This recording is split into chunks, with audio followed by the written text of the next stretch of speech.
kabar menggemparkan, berlindunglah dalam sabda Allah.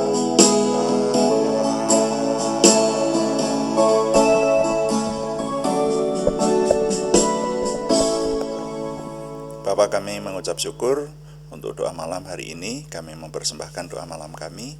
Kami menyerahkan Tuhan terus memimpin, mengurapi, sehingga semua yang kami persembahkan menjadikan nama Tuhan dimuliakan. Ketika nama Tuhan kami muliakan, kami semua diberkati. Dalam nama Tuhan Yesus Kristus kami berdoa. Haleluya. Amin. Selamat malam Bapak Ibu Saudara sekalian yang sudah bersama dengan kita di sini dalam doa malam hari ini. Doa malam melalui online ini diadakan secara iman Kristiani dengan dasar keyakinan kepada Tuhan Yesus Kristus, Yeshua HaMasyiah, Juru Selamat dunia, Imam Besar Agung kami. Firman Tuhan yang didokumentasikan dalam kitab suci Perjanjian Lama serta Perjanjian Baru menjadi pegangan kami, menjadi pegangan kita sekalian. Saudara, doa malam ditujukan untuk menjawab pertanyaan. Karena itu kalau ada pertanyaan dari saudara seiman, silahkan dikirimkan kepada kami dan nanti akan coba kami jawab menjadi tema-tema dalam doa malam kita. Dan doa malam juga seringkali ditujukan untuk mencermati apa yang terjadi pada zaman ini. Kita cermati dari sisi firman Tuhan supaya hidup kita dijagai, tidak terseret oleh apa-apa yang terjadi pada zaman ini, tetapi kita tetap berada dalam jalan kebenaran Tuhan. Nah, saudara, hari-hari yang lalu sampai yang terakhir di doa malam kita mencermati tentang alam, ya, tentang alam yang panas. Tapi tiba-tiba hari Sabtu yang lalu kita dikejutkan oleh sebuah peperangan baru, ya. Selama ini kita sudah pernah merenungkan juga tentang peperangan antara Rusia dan Ukraina yang sekarang masih berlangsung dan menimbulkan banyak korban jiwa. Nah, ternyata hari Minggu yang lalu tiba-tiba kita dikejutkan oleh kabar berita bahwa kelompok Hamas di Palestina menyerang negara Israel dan Israel membalas, kemudian terjadi peperangan. Dan dalam 3 hari ini, Sabtu, Minggu, Senin, hari ini saya membaca korban yang tewas diperkirakan sudah lebih dari 1.000 orang. Nah, ini keadaan zaman yang perlu kita cermati. Saya ingin mengajak Bapak Ibu Saudara membaca pernyataan Tuhan Yesus Kristus dalam Lukas pasal 21 ayat 9. Tuhan Yesus berkata, "Dan apabila kamu mendengar tentang peperangan dan pemberontakan, janganlah kamu terkejut, sebab semuanya itu harus terjadi dahulu. Tetapi itu tidak berarti kesudahannya akan datang segera." Jadi Tuhan Yesus memberikan pernyataan, dan ini sudah terjadi lebih dari 2000 tahun yang lalu, bahwa akan ada berita-berita, kabar-kabar tentang peperangan. Nah, makanya judul perenungan malam hari ini adalah mencermati tentang peperangan. Mencermati tentang peperangan. Saudara, kalau kita mencermati tentang peperangan, maka sejak dulu ada perang, saudara. Ya, kalau kita mencermati di kisah-kisah di Perjanjian Lama, saudara yang mengikuti doa pagi, mencermati kisah-kisah di Perjanjian Lama, dulu beratus-ratus tahun, ribuan tahun yang lalu, sudah terjadi peperangan antar negara. Sudah terjadi peristiwa-peristiwa ngeri, dan ternyata itu terus berlangsung sampai dengan hari ini.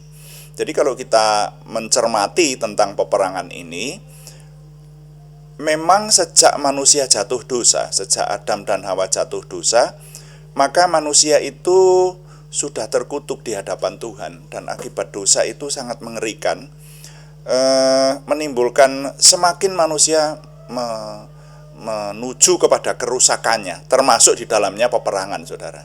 Pertanyaannya, kenapa sih orang berperang? Kenapa tidak berbicara secara baik-baik, mengadakan persahabatan, membicarakan dengan adil segala sesuatu yang mungkin diperebutkan atau disengketakan seperti itu, sehingga tidak usah terjadi tragedi pembunuhan yang memakan banyak jiwa.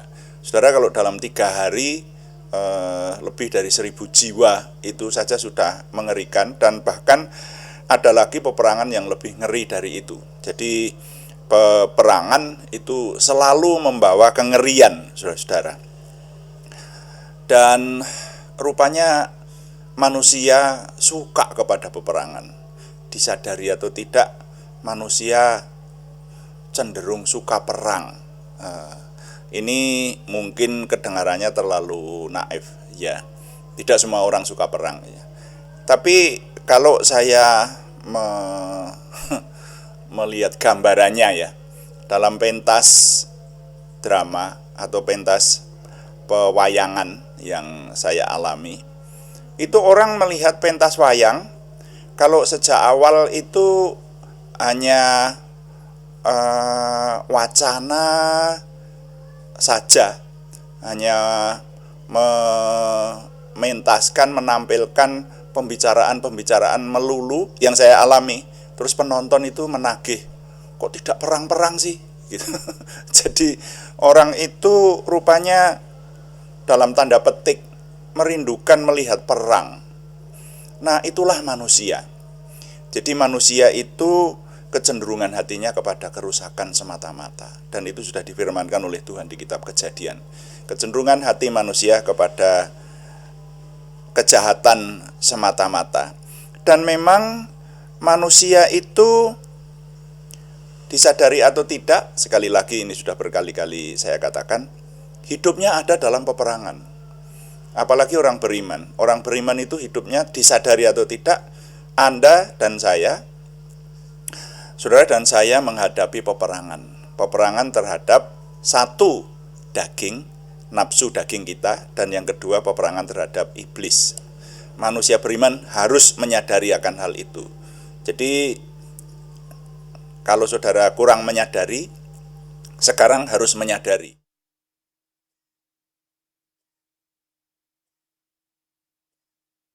Bahwa hidup manusia beriman itu menghadapi peperangan terhadap daging dan terhadap iblis.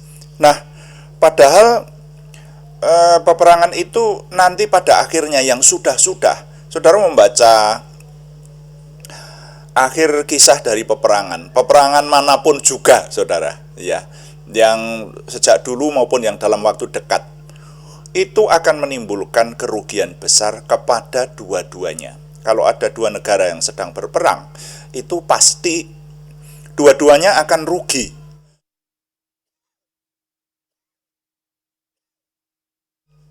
Peperangan itu biasanya biayanya besar sekali. Peperangan itu memakan biaya yang sangat besar, saudara. Ya, biaya yang berupa dana untuk mendukung persenjataan yang ada, apalagi zaman sekarang, untuk menembakkan roket dan misil itu biayanya sangat besar, membutuhkan anggaran negara yang besar.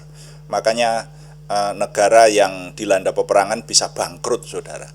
Nah, apalagi biaya berupa kehilangan nyawa. Ya, ada buah bibir orang-orang sekarang ini, negara Ukraina yang sedang berperang, itu diperkirakan Ukraina nanti bisa kehabisan orang muda. Coba bayangkan semacam itu. Jadi peperangan itu selalu membawa kerugian. Karena itu, kalau kita mencermati tentang peperangan ini, kita yang orang-orang beriman, yang hidup dalam negara yang ada dalam keadaan damai, harus selalu, kewajiban kita orang beriman, mendoakan dan mengusahakan.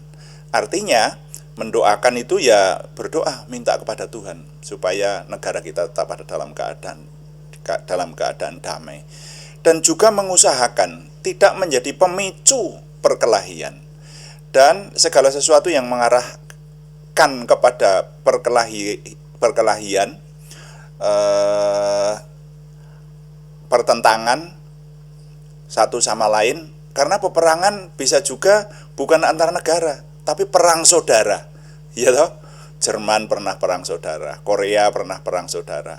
Dan itu menimbulkan ketegangan yang pada akhirnya sekali lagi menimbulkan kerugian pada dua-duanya. Jadi perang itu harus dihindari.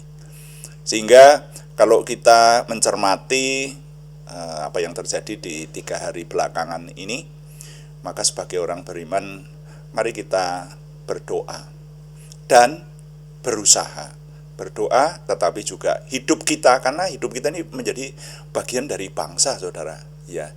Nah, kalau hidup kita sebagai anak bangsa malah selalu mengipas-ngipasi supaya terjadi pertentangan dan peperangan, itu tidak baik. Ya, kita harus mendoakan dan mengusahakan kedamaian.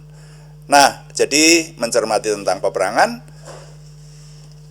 dan mengingat akan firman Tuhan Yesus, bahwa Tuhan Yesus mengingatkan akan ada peperangan. Memang ya, itulah dunia, akan terjadi peperangan. Engkau akan mendengar kamu akan mendengar tentang peperangan dan pemberontakan, dikatakan oleh firman Tuhan semacam itu. Tetapi bagi kita orang beriman, kita punya kewajiban untuk berdoa dan mengusahakan kedamaian. Jadi inilah nilainya. Nilai yang dapat saya ketengahkan adalah orang beriman wajib mendoakan supaya tidak ada peperangan. Wajib mendoakan dan mengusahakan. Orang beriman wajib mendoakan dan mengusahakan supaya tidak ada peperangan. Sebab peperangan selalu menimbulkan kerusakan dan kengerian. Sekali lagi, orang beriman wajib mendoakan dan mengusahakan supaya tidak ada peperangan. Sebab peperangan selalu menimbulkan kerusakan dan kengerian. Tuhan dipuji. Amin. Mari kita mengakhiri dengan doa. Kita berdoa sesuai dengan yang Tuhan kehendaki melalui firman-Nya. Tuhan, berkatilah kami dengan berlimpah-limpah. Perbuatlah sesuatu yang besar dalam hidup kami, dan itu jelas berasal daripada-Mu. Tambahkanlah pengaruh dan kesempatan kami bagi-Mu. Berikanlah kami suatu perasaan akan hadirat-Mu dan petunjuk-Mu senantiasa.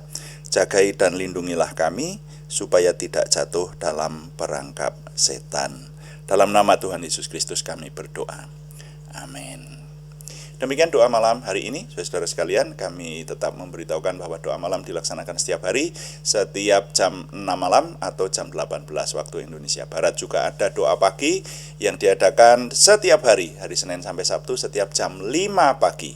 Hanya temanya berbeda. Yang doa pagi mencermati firman Tuhan sejak kitab Kejadian, dari awal Kejadian sampai kitab Wahyu akan kita selesaikan. Kalau yang doa malam menjawab pertanyaan.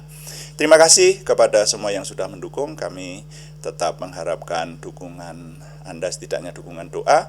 Terima kasih yang belum berikan subscribe, berkenan berikan subscribe, dan berkenan berikan like, komen, dan share. Bagikan kepada teman-teman lain sehingga lebih banyak lagi yang diberkati bersama dengan kita.